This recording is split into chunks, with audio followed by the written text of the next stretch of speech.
Welcome back. We're continuing our discussion on the recent European election results, and joining me again are Peter Roff and Adam Zivo. Peter, just before we went to commercial break, you wanted to finish a thought. Please continue. Well, we were talking about energy, and the single biggest thing that's helping the Russians in their energy strategy to control Europe is the Biden administration and its green initiatives. The Biden administration is trying to slow walk liquefied natural gas development and export.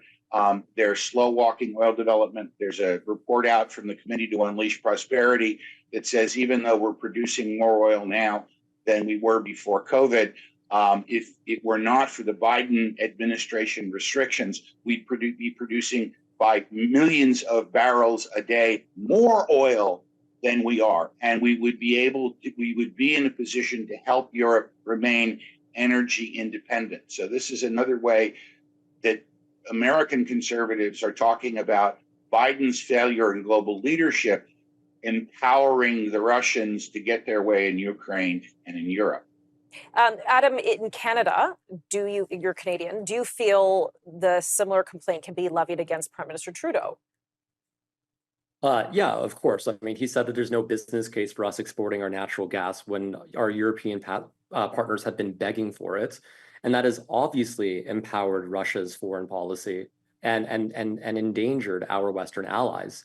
But when it comes to energy security, what I want to note is that there seems to be a contradiction in many of the far-right parties that are rising in Europe, because their rhetoric is often focused on protecting citizens from pernicious foreign influence and from global elites.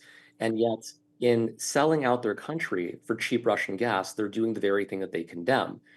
They're enriching a small elite, which makes money off of this trade, and they are essentially endangering their nations, not in the short term, but in the medium term. I don't understand how someone like Le Pen can say we need to protect French people, we need to protect France, and yet at the same time, we should also buy a lot of energy from Russia, which just 2 years ago threatened to freeze us in our homes. It doesn't make any sense. So when we look at the results of some of these elections, let's talk about Le Pen's, well, it looked like she was on the trend to win, and then they were having the runoff, Peter. Macron looks pretty much like he's toast, and you're right, this coalition on the left seems to have emerged now victorious. What does that mean for the right wingers, if you will, or the right parties in France? Will Le Pen ever emerge victorious? France has a very, as global standards go, very interesting political system. It looks like there's going to be a hung parliament in France, that the right has once again failed to achieve a majority.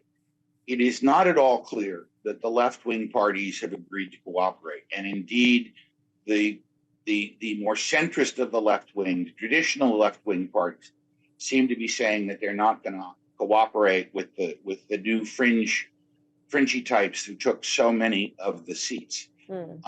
It's very different to manage a parliamentary election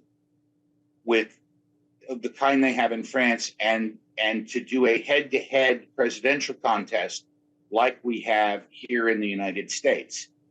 Even though the first round would be akin to a jungle primary, and then you choose from the top two finishers which one you want to be the president. What has been clear, I think, is that Macron was a product of the French elites who insisted that the time had come to swap